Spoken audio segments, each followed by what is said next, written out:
Kausap po natin mga kabombo ang isa po sa mga miyembro ng mataas na kapulungan, si Senator Riza Ontiveros. Magandang araw po sa inyo, Senator, at welcome sa Bombo Radio Philippines, sa Bombo Network News, si Bombo Genesis at Bombo Jaira ho ito. Thank you for joining us, Senator. Yes, thank you for inviting me, Bombo Genesis at Bombo Guy. Magandang umaga po sa lahat ng ating mga tagapakinig. Thank you. Tayo po ay napapanood at napapakinggan ng live sa ating 32 stations nationwide, Senator. Again, maraming salamat for joining us. Kamusta ho kayo? Kamusta ho ang Senado sa ngayon, Senator? Well, ito, simula na naman ang bagong linggo. Napakahalaga nito kasi huling linggo bago kami mag-adjourn sine die. So sana po talaga ay maisulong na namin ulit yung mga importanteng trabaho namin, no, tungkol sa mga bills, mga investigasyon, yung paghahanda para sa budget debate sa ilang buwan na lamang, at syempre yung pagpapatuloy ng impeachment trial. 4 na linggo na kasi kaming nagpapatlintero sa mga issues sa floor na parang mas kinalaman tungo sa aming mga sarili. Dapat bumalik na po kami sa trabaho para sa ating mga kababayan, lalo na't nagpapatuloy ang giyera sa Middle East at yung oil crisis dito.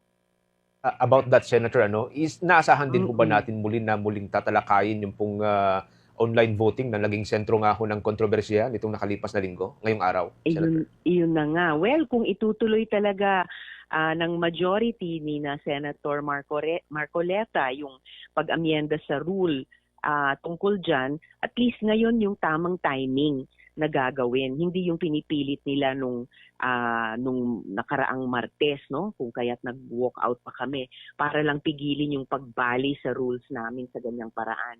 Kasi nakasaad sa rule na yon, a day before natatalakayin at didesisyonan o pagbobotohan, kailangang ihain. At yun yung bagong motion ni Senator Marcoleta nung nakaraang Martes. So, hindi nung Martes, pero ngayong araw lamang proper na. Kung itutuloy nila, saka namin pagbobotohan.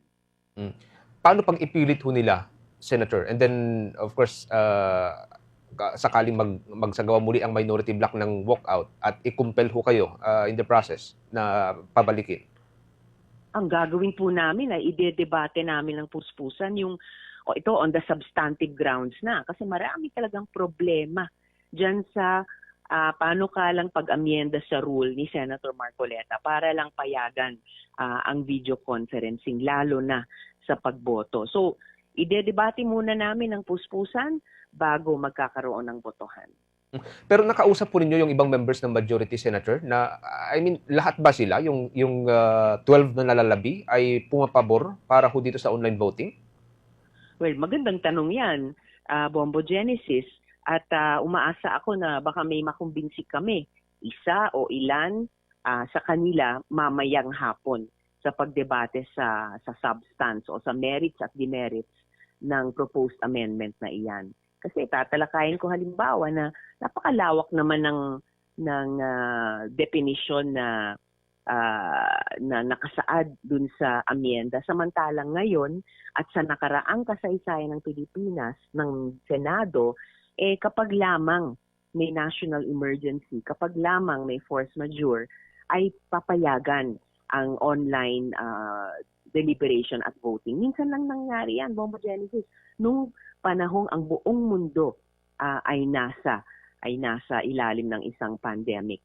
At yung ilang mga nakaraang okasyon na may senador na humingi makapag-video conferencing para lang mag-deliberate, hindi pa para bumoto, o yung pagkakataon na may ilan sa amin na naghain ng resolusyon na payagan sila na mag-video conferencing.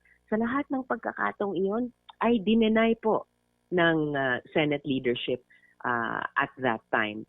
And in the case of one of our colleagues, si Senator ngayon Representative Laila De Lima, humarap muna siya sa batas, no? Humarap siya sa warrant na hinaharap sa kanya noon. In fact, sumuko siya, and in fact, during those times, nasa kulungan siya. Kaya itatanong din namin yung bakit, tinanong na ni Senator Erwin nung nakaraang linggo, tinanong namin sa aming joint statement nung gabi nung Martes, joint statement ng minority, na tila parang pinipilit nung nakaraang linggo at susubukan nilang ipagtagumpay sa botohan mamaya, na parang para special treatment lang sa isang kasama namin na hanggang ngayon ay hindi pa humaharap sa batas o di kaya para sa ilang mga kasama na maaaring humarap sa batas o harapin ng batas. So magiging talaga matagal at matindi yung pagdebate mamaya, Bombo Genesis, bago may anumang pagboto na mangyayari. Parang mahaba-habang araw itong araw ng Lunes, Senator? Oo nga po eh. Bombo Jai, with your follow-up kay Senator Risa. Senator, follow-up ko lang doon sa naging katanungan ni Bombo Gen. What intent or motive are you seeing here sa pagpupush dito ng majority bloc sa online voting and online participation? What ang nakikita ko? What intent or motives ng ating majority bloc? Well, syempre, mahirap pa hulaan ang motives, pero dahil naitanong na ni Senator Erwin noon at pinanindigan namin sa aming joint statement, tila para gusto lamang bigyan ng pagkakataon na kung meron mang miyembro ng majority ay hindi pa humaharap sa batas o di kaya ay humaharap na nga sa batas sa mga panahong iyon, gusto pa rin nilang i-preserve yung bilang nila sa pagboto. Okay lang yon kung yun ang nakasaad sa rules. Okay lang yon kung may pag-amyenda sa rules sa tamang paraan at may merits talaga yung amyendang iyon. So yun yung mga substantive din, no, at contextual na issues na pagdedebatihan namin mamaya. Nakikita ninyo po ba, Senator, na pag naamyendahan ang rules ng Senate, susunod na rin ang rules of impeachment since kailangan din po na physically present ang senator judges sa pagboto? Iba pa po yun, Bombo Jai. Kasi ang Senado bilang impeachment trial court ay kumbaga ibang entity yan sa Senado bilang legislative body. So, ang rules of the Senate ay ito, pinagdedebatihan at malamang pagbobotohan mamaya. Pero yung rules of impeachment ay yung impeachment trial court lamang ang pwedeng magtalakay niyan. So, magkahiwalay po yan, Bombo Jai. And regarding naman po sa mga kasamahan ninyo, Senator, na mga senador na posibleng makasuhan pa, no, maliban kay Senator Jinggoy, ano po yung reaction nyo dito? Kasi sinasabi ng ilang members ng majority, isa po daw itong hakbang para takutin sila at lumipat po sa inyo. Parang,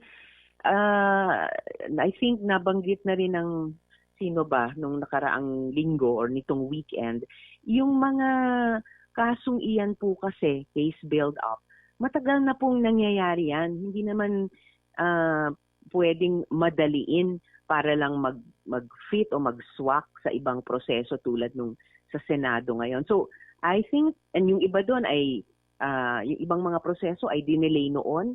So, nagpang-abot-abot na ang marami ngayong panahon. Nagpang-abot sa trabaho ng pagsasabatas na ginagawa o dapat ginagawa namin sa Senate dito sa ilang mga kaso na nakaharap sa ilang miyembro namin sa Senado and other processes. Kung lamang sana hinaharap ang bawat proseso sa tamang panahon, hindi sana mag-iipon-ipon yan at makagulo pa, no? Hindi lang sa isip ng ating mga kababayan na dapat pangunahing pinagsisilbihan namin, pero para guluhin yung isip ng ng mga miyembro, no, ng Senado din. And ngayon, Senator, nasa month of June na tayo. May na-expect na po ba na change of leadership ngayong Monday o ngayong Linggo? Since 3 session na lang po, mag-a-adjourn sine-die na ang Kongreso. Opo. Well, whether mag-a-adjourn sine-die na or nasa kalagitnaan o nasa simula ng isang sesyon, paulit-ulit kong binabalikan yung sinabi ni dating Senate President, ngayon Minority Leader Tito Soto, yung usapin ng liderato ay nagsiserve sila sa pleasure ng peers nila, kaming lahat ng mga senador. Nagsiserve ang sino mang Senate President sa ilalim ng konstitusyon. At sinabi ni Minority Leader Tito noon, nagsiserve siya noon under God. So, basta para sa amin sa minority, mapa-minority, mapa-majority, sa anumang panahon, nakatutok kami sa aming trabaho bilang mga senador. At para sa akin personally, kumbaga, been there, done that. Mapa-minority man o mapa-majority, ay nakatutok pa rin ako sa trabaho ko. So, and yan naman ay usapin lagi ng numero. So, kung aling liderato ang sinusuportahan o suportahan ng isang majority ng mga bilang naming mga senador, then yan ang magiging at mananatiling or magiging liderato. Okay, thank you so much, Senator Bombo Jen. Thank you very much. Senator, may panghuling pahabol lamang ako, no? Sige po. There's a possibility na hanggang 5 or even 6, sabi nga ni dating Senator Gordon, ay pwedeng mga 6 na senador ang mawala ngayon, ngayong sa part ninyo. Anong paghahanda dito ng Senado? And napag-usapan na ho ba ito, yung possibility na ganito? Dahil sunod-sunod na po yung filing of cases.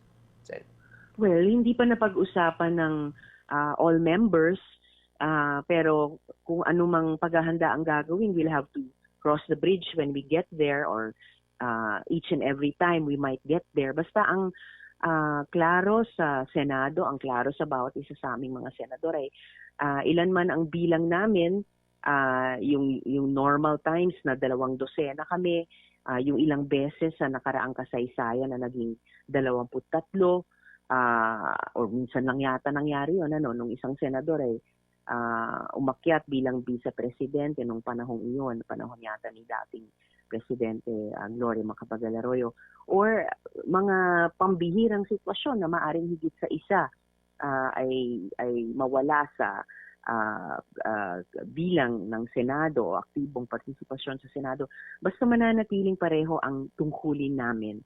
At gaano man kami karami, yan ang obligasyon namin bilang Senado, na magsilbi sa ating mga mamamayan at dapat lagi sa makasaysayang mataas na pagtingin ng publiko sa Senado at matinding paniniwala at pagtitiwala ng publiko sa Senado.